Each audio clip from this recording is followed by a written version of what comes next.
Number 3, Dr. Kennedy Graham. Thank you, Mr. Chairman. May I seek a point of order? Point of order, Dr. Kennedy Graham. My question was originally addressed to the Minister for Finance and was transferred to the Minister for Climate Change Issues. I seek leave to have it transferred back to the Finance Minister. Well, there is no point in me putting that leave.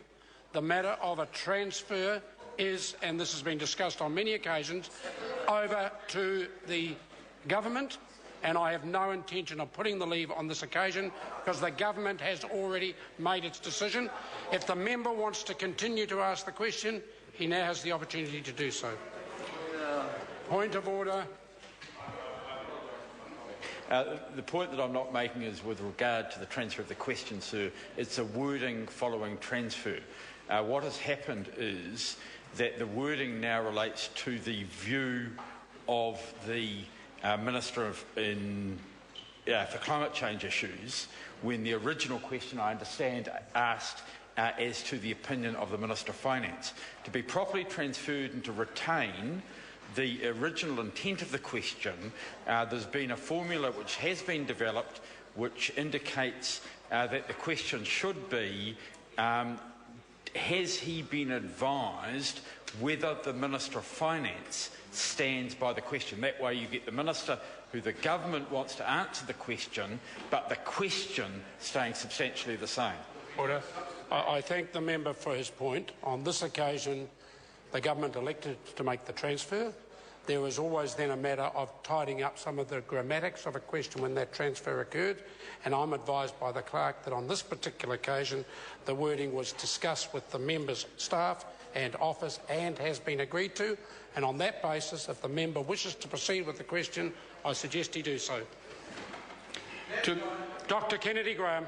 To the Minister for Climate Change Issues, does he stand by the answer given by the Minister of Finance to the question, does he accept that human-induced climate change is real, that it may well be? Mr. Speaker. The Honourable Tim Grosser. Yes, and now that I've had time to check the context, I can inform the member in the House that the context of this reply was when asked by Russell Norman whether the drought was attributable to climate change. Now, as anyone who knows anything about the science knows, it is absurd to say a particular event is related to climate change. It is the frequency of extreme events. So to either deny that it could be the consequence of climate change or to say that it was would not be a scientifically plausible response. So the Deputy Prime Minister gave the only respectable scientific response. It may well be. Supplementary. Supplementary question, Dr. Kennedy Graham. Is he proud? Order. Dr. Kennedy Graham can start the question again. Is he proud of his record as Minister for Climate Change Issues, especially the absurd increase of New Zealand's net emissions under his watch that have increased 20% since 2009 and reached their highest levels ever?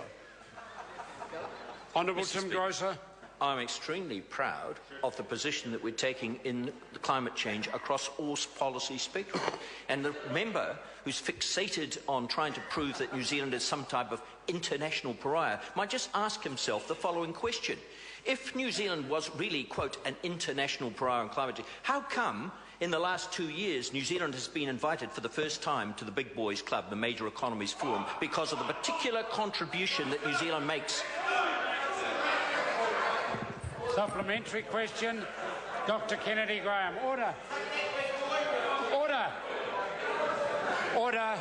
Order. Dr. Kennedy Graham.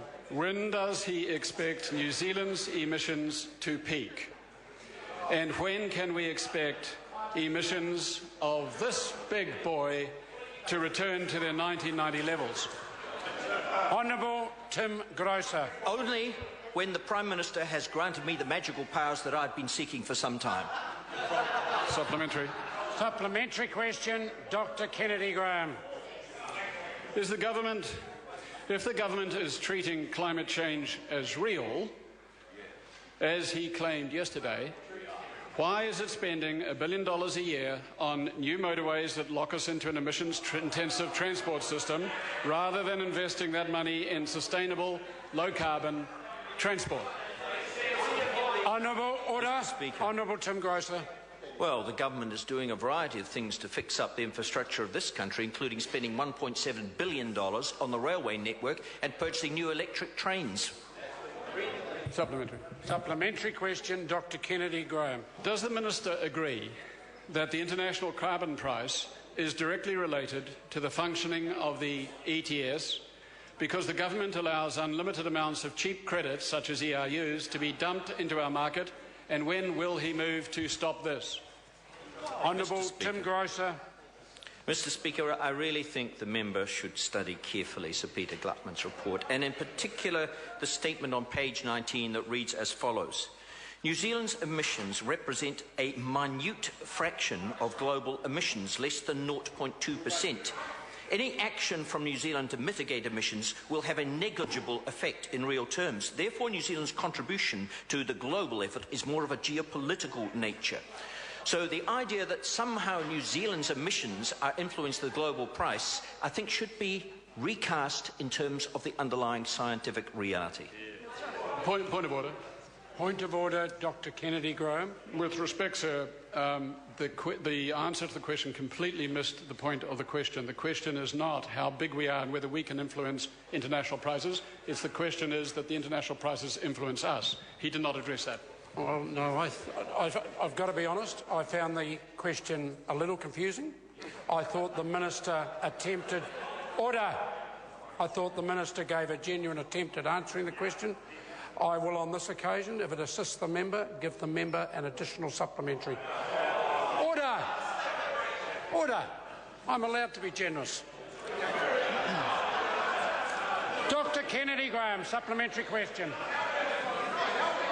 Order! Dr Kennedy Graham.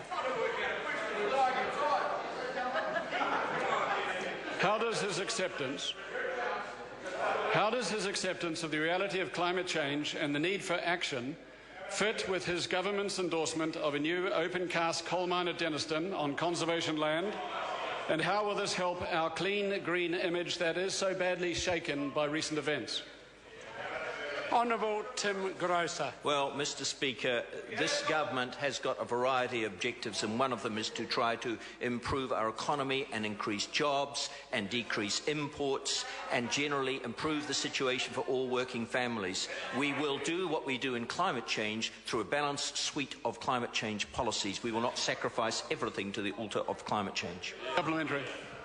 Supplementary, sir. Supplementary question, Dr Kennedy Graham. Does the Minister not realise that it is better to create new jobs through a quick economic transformation to a low-carbon economy and create green jobs than rely on fading 1980s orthodoxy?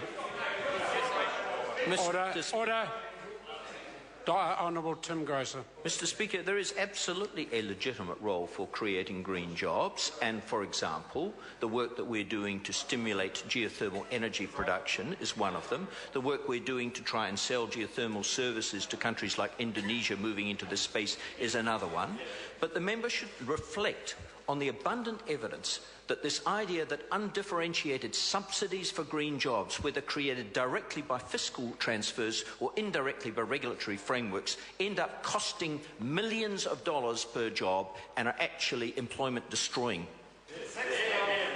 Supplementary question, Dr Kennedy Graham. Isn't the international focus on the truth behind our clean green image a reminder that we have to match our actions to words and not just talk about future reductions, but begin to achieve them now by strengthening the ETS and introducing a cap on emissions?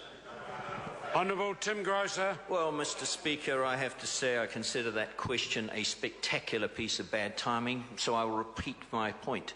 That we have every reason to be concerned about New Zealand's reputation, but our action on climate change right now is not amongst those reasons. Question number 4, the Honourable David Parker. Thank you, Mr Speaker. My question